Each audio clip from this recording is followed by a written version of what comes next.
Past tense मधला शेवटचा प्रकार आहे पास्ट परफेक्ट कंटिन्युअस टेन्स, त्यालाच म्हणतो आपण चालू पूर्ण भूतकाळ. ओके, तर आपण हे सिरीज आहे पास्ट प्रेझेंट टेन्स पूर्णपणे कंप्लीट झाले. आज पास्ट टेन्स पूर्ण कंप्लीट होईल. त्याच्यानंतर नेक्स्ट मध्ये आपण फ्युचर टेन्स म्हणजे 4 प्रकार आहेत ते पूर्ण डिटेलमध्ये बघणार आहे.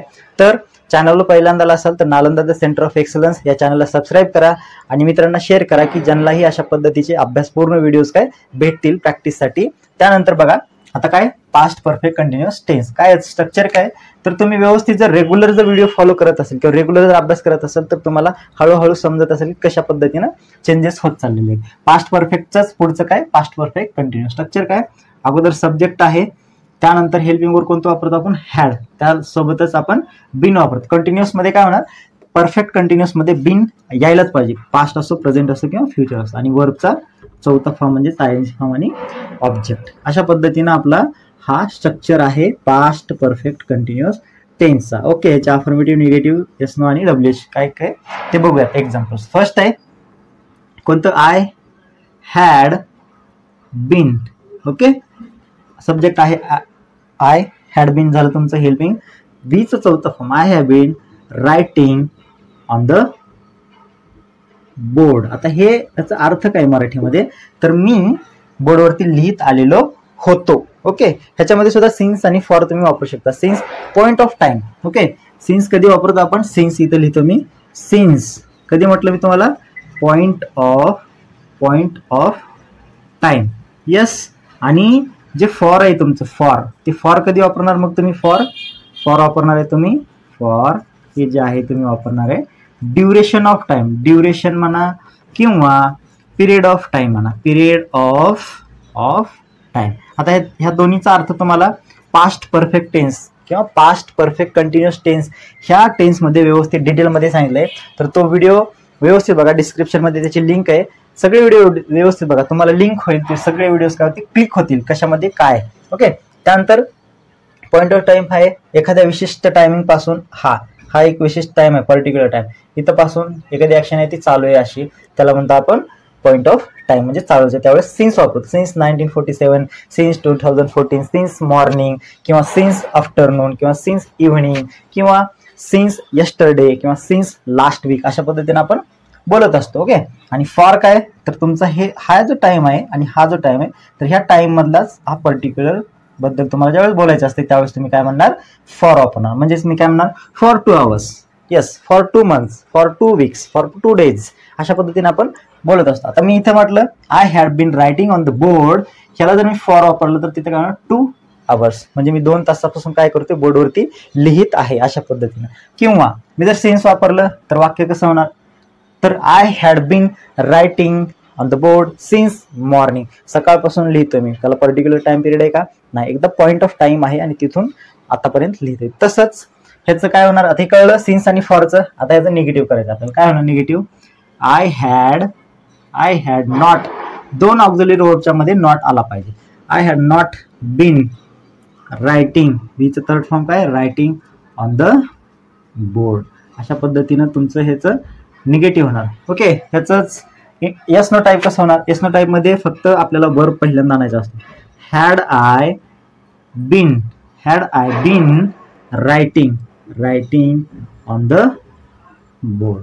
येस, करेक्ट आहे, कळायलाच पाहिजे, याच्यात काय अवघड नाही. त्याच्यानंतर WH, वाय घेतोय आपण त्यामुळे वायच घेऊ. Why had I been writing on the board. अशा पद्धतीनं काय होतील अफर्मेटिव्ह निगेटिव्ह. अर्थ काय, I had been writing on the board, मी बोर्डवरती लिहित आलेला होतो. आय हॅड नॉट, मी बोर्डवरती लिहित आलेला नव्हतो. त्यानंतर मी बोर्डवरती लिहित आलेला होतो का, had I been writing on the board, मी बोर्डवरती लिहित आलेला होतो का असं जर म्हणायचं तर had I been writing on the board. Question mark विसरत असेल मी, पण तुम्ही विसरू नका. Why had I been writing on the board, मी बोर्डवरती का लिहित आलेला होतो, हे सुद्धा तुम्हाला म्हणायचं असेल इंग्लिश मध्ये, मी बोर्डवरती का लिहित आलेलो होतो, तर इंग्लिशमध्ये कसं Y had I been writing on the board अशा पद्धतीने. ओके, हे झालं बेसिक स्ट्रक्चर किंवा बेसिक स्ट्रक्चर आणि त्याचं सिन्स आणि फॉरचा यूज. आता सिन्स आणि फॉर तुम्ही लावू शकता तुम्हाला सांगितल्या पद्धती, ते जास्त किचकट होईल आणि परीक्षेला ते येणार नाही. आपलं फक्त 10वी आणि 9वी जास्तीत जास्त 9वी आणि 10वीच्या बघतोय. 11वी 12वी त्याच्या पुढे जर गेलं किंवा कॉम्पिटेटिव्ह एक्झामसाठी जर गेलं तर हे थोडं अजून वेगळ्या पद्धतीने आपण ह्याच्यात जास्त डिटेलमध्ये जाऊ शकतो. पण सध्याला आपण बोर्डाच्या परीक्षेच्या दृष्टिकोनातून हे सगळं करतोय, तेवढं लक्षात ठेवा. नाही तर परत म्हणचाल की एवढं शिकवलं तेवढं शिकवलं, एवढं सांगितलं हे सांगितलं ते सांगितलं नाही, असं काहीच नाही. फक्त बोर्डासाठी आपण हे बघतोय की तुम्हाला बेसिक नॉलेज असलं पाहिजे, बेसिक अंडरस्टँडिंग असली पाहिजे. You have to improve your basic knowledge, basic understanding, then you improve your English language properly. Yes, that is the basic concept I have teaching here. Okay, yes. पुढे आता examples बघा. Example आहे I had been writing on the board झालं. दुसरं example बघा, वेगवेगळ्या पद्धतीचे examples बघूया. दुसरं एक्झाम्पल आहे ते पहिलं होतं, हे दुसरं बघा. She had bin.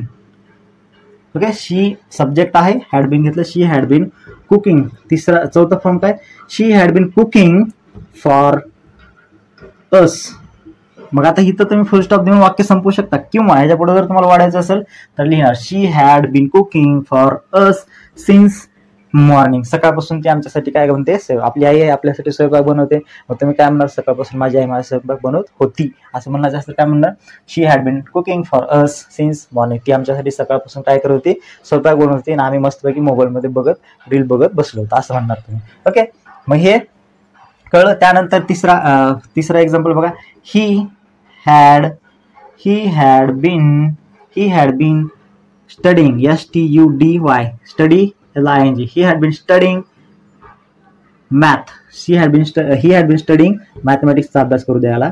He had been studying mathematics since morning. हे घ्या, इथं तुम्ही न घ्या, फक्त मी सांगतो तुम्हाला कन्फ्युज होऊ नका. She had been studying mathematics. तो मॅथमॅटिक्सचा अभ्यास करत होता असं म्हणणार. तो मॅथमॅटिक्सचा अभ्यास करत होता. कधीपासून जर सांगायचं असेल तर सिन्स मॉर्निंग, किंवा 2 तास करत असेल तर फॉर 2 hours अशा पद्धतीने सांगणार. येस. पुढं they had been walking on the footpath करा किंवा on the road करा, कोई भी चलेगा, कोई प्रॉब्लम नहीं है, कुछ भी चल सकता है. हमें सिर्फ कॉन्सेप्ट समझना है और कॉन्सेप्ट के बाद हमें कोई सा भी एग्जाम आने दो, कोई सा भी एग्जाम्पल आने दो, उसको गलत नहीं करना है. ओके, समझ में आ गया? Do you understand this? Yes, समझ में आना चाहिए, समजायलाच पाहिजे. They had been walking on the road. ते रस्त्यावरती चालत होते. येस, ते रस्त्यावरती काय होते, चालत होते. जर कधीपासून सांगायचं असेल तर तोच कॉन्सेप्ट आहे. 2 तास चालत असतील तर फॉर 2 hours, 3 तास चालत फॉर 3 hours, किंवा पर्टिक्युलर पॉईंट असेल सकाळपासून चालत तर सिन्स मॉर्निंग म्हणा. सिन्स इव्हनिंगला चालतो, सहसा मॉर्निंग आणि इव्हनिंग असते. Since morning, since evening. Okay, कळलंय. त्यानंतर आहे यू हॅड बीन काय करणार, स्पीकिंग करू. You had been speaking English. Okay, English ENGLISH English language. You had been speaking English language. तू इंग्रजी बोलत होतास किंवा तू इंग्रजी बोलत आलेला होतास अशा पद्धतीनं काय होणार, तो मॅथमॅटिक्सचा अभ्यास करत आलेला होता सिन्स मॉर्निंग. ते रस्त्यावर चालत होते किंवा ते रस्त्यावर चालत आलेले होते. चालत आहे असं, चालत होते असं जर असेल ना तर तिथं मी काय म्हणणार आहे, जर तिथं बोललो असेल तसं तर तिथे काय चालत आलेले होते. एखादी ऍक्शन आहे करत आलेली होती किंवा करत आलेली किंवा संपत आलेली किंवा एखाद्या पॉईंट पासून चालू झाले, त्यावेळेस तुम्ही काय हा टेन्स वापरा. म्हणजे याचं कारण she had been cooking for us. ती आमच्यासाठी स्वयंपाक बनवत आलेली होती. He had been studying math.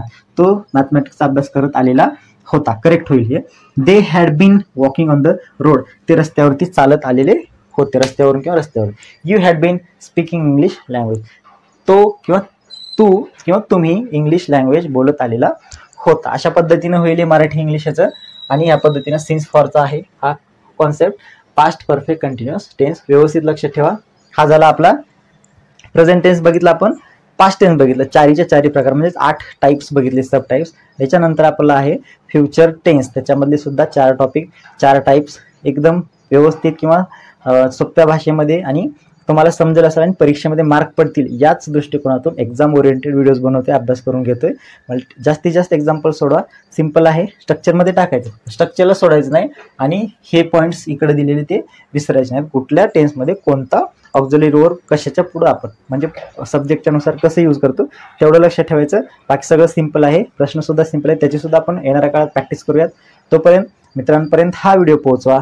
चॅनलला जर सबस्क्राईब केलं नसेल, नवीन असेल तर चॅनलला सबस्क्राईब करा. Nalanda the centre of excel या चॅनलला सगळ्यांपर्यंत पोहोचा, जेणेकरून त्यांच्या अभ्यासामध्ये काय होईल, हेल्प होईल. वाईट काहीच नाही, फ्री आहे सगळं. सबस्क्राईब करा, शेअर करा आणि मित्रांना सांगा की बाबा हे असं असं आहे, व्यवस्थित अभ्यास करा. तुम्हाला तुमच्या मित्रांना परीक्षेसाठी खूप खूप शुभेच्छा. व्यवस्थित अभ्यास करा. धन्यवाद.